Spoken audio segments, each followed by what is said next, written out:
नमस्कार दोस्तों, आज हम पहुंचे हैं किसलमेल गार्डन में, जहां पर सत्संग रखा गया है। और ये सत्संग क्यों रखा गया है, क्या कारण है, इसका आपको पूरा दृश्य बताएंगे। उससे पहले जो यहां पर व्यवस्था की गई है, उन व्यवस्था के बारे में हम आपको जानकारी देंगे। इधर की साइड जो ये पार्किंग लगी हुई है, ये पार्किंग इसलिए लगी हुई है क्योंकि यहाँ पर जो भी कोई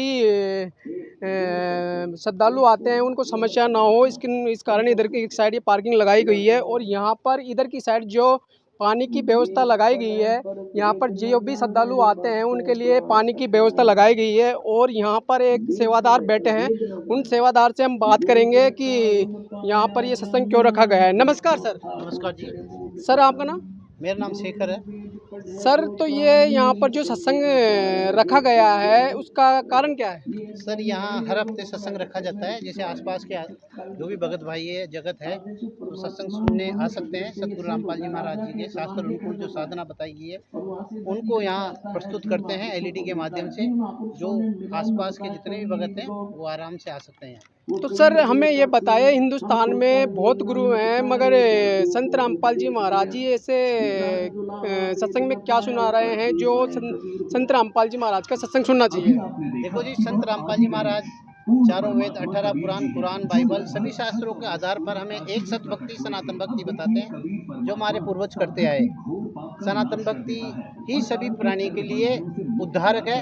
और सनातन भक्ति चाहे हिंदू हो, चाहे मुस्लिम हो, चाहे सिख हो, चाहे ईसाई हो, उनको करनी चाहिए। क्योंकि हमारे जो होली बुक्स है, चाहे किसी भी धर्म के हैं, उनको पढ़ के समझ के और सनातन भक्ति की तरफ संत रामपाल जी महाराज जो बता रहे हैं उसको करनी चाहिए। तो सर आप जो ये बातें बता रहे हैं वो बिल्कुल सही है, मगर ये हमें ये बताइए कि जैसे कि मान लो आज ये डिसाइड करना मुश्किल हो गया कि भाई गुरु बहुत हैं, मगर सच्चा गुरु कौन है, तो उसकी पहचान क्या है? देखो, सारा जो भी है पूर्ण संत की पहचान, चाहे हमारी पवित्र गीता जी हो, चाहे हमारे चारों वेद हो, चाहे गुरु ग्रंथ साहिब हो, चाहे बाइबल हो, चाहे कुरान हो, सभी ने शास्त्रों ने मिलके बताया कि जैसे कुरान शरीफ सूरत फुरकानी आयत नंबर 25 से 52 में लिखा हुआ है कि आप जो कुरान दाता ज्ञान दे रहा है उसने कहा है कि आप जो मैंने ज्ञान देना था, जो मुझे दे चुका मैं आपको, अगर आप इसके ज़्यादा आगे जाना चाहते हो तो आप जो तत्वदर्शी संत है, बाखबर है,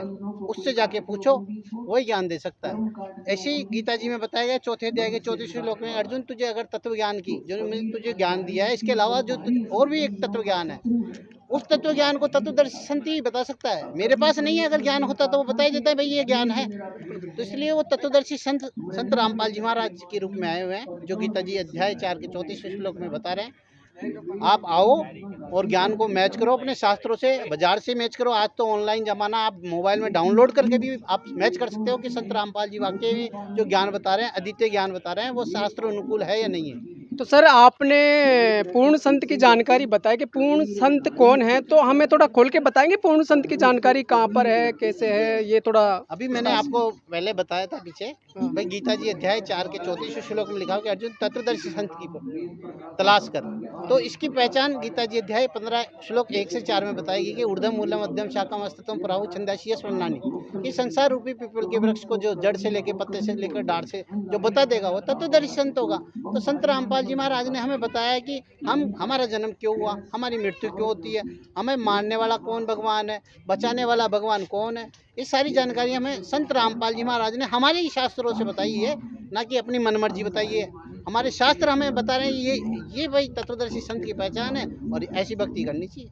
तो सर आपने बताया वो बिल्कुल सही है, मगर सर हमें ये बताए जो भी यहाँ पर महिलाएं पुरुष बच्चे आते हैं तो उनके लिए सत्संग में क्या व्यवस्था की जाती है? देखो, सत्संग में जो हमारे गुरु जी के आदेश है, सत्संग में जल की व्यवस्था, चाय राम बिस्किट राम की व्यवस्था, बैठने के लिए जो भी व्यवस्था, मैट वेट बिछाते हैं, कूलर की व्यवस्था है, यहाँ पे सारी व्यवस्था है। मतलब कि भगवान की दया से ये व्यवस्था गुरु जी की तरफ। सर हमें ये बताए कि जो भी यहाँ श्रद्धालु आते हैं तो उनसे कुछ पैसे थोड़े लिए जाते हैं? ये सब चाहे यहाँ पे हो चाहे कहीं पे भी, जयपुर में आज 8-10 जगह सत्संग होगा। संडे है, संडे को 8-10 जगह सत्संग होता है। सब जगह निःशुल्क हर चीज़ की व्यवस्था है, चाहे वो जलराम हो, चाहे चाय राम हो, चाहे नामदान हो। आप हर जगह जयपुर में कोई से भी कोने में जाके आप निःशुल्क सारी व्यवस्था का लाभ ले सकते हैं। ठीक है।